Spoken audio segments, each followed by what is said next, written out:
The entire NFL has become obsessed with tracking a player's speed during practices and games, and it appears that the Miami Dolphins have a unique way of recognizing the team's speedsters.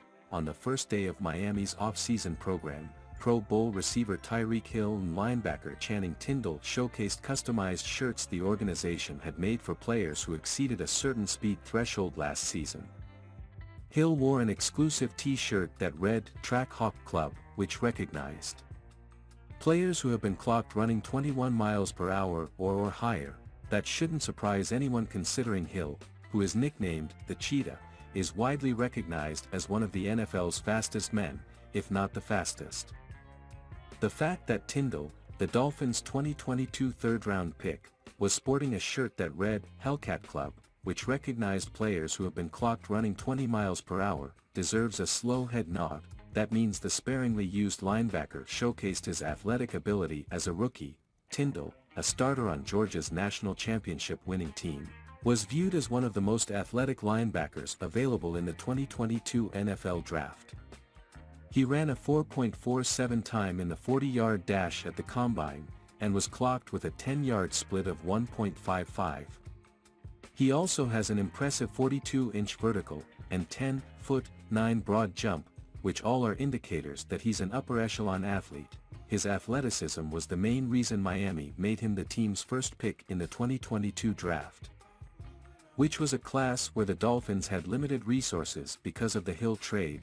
The biggest question moving forward is whether or not Tindall will blossom into a good linebacker in the next season or two. Last season Tindall, who was mostly used on special teams, played 9 snaps on defense, and contributed all of 3 tackles in the 16 games he played for the Dolphins.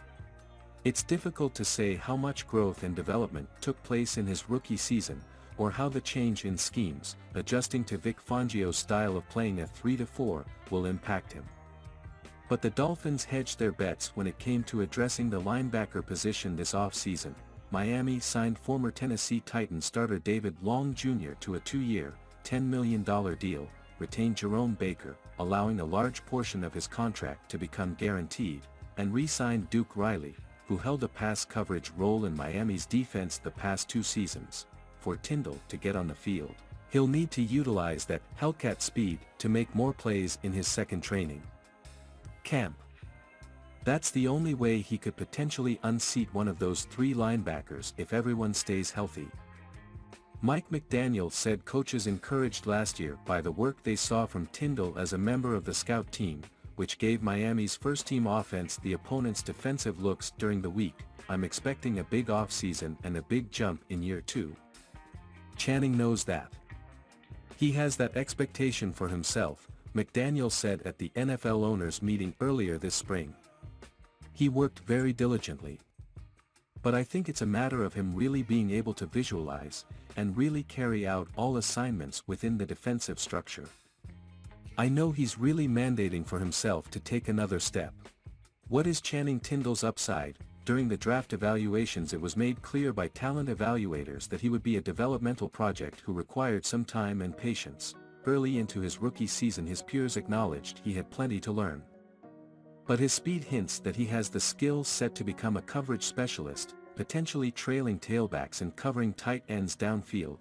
He has average size and instincts for work between the tackles, but the pursuit speed and tackling talent to run and hit from sideline to sideline, Lance Zierlein wrote on his NFL.com draft breakdown. Play recognition versus the run and pass should improve with additional playing time. We'll soon learn if it improves enough to make Tindall a defensive contributor in 2023.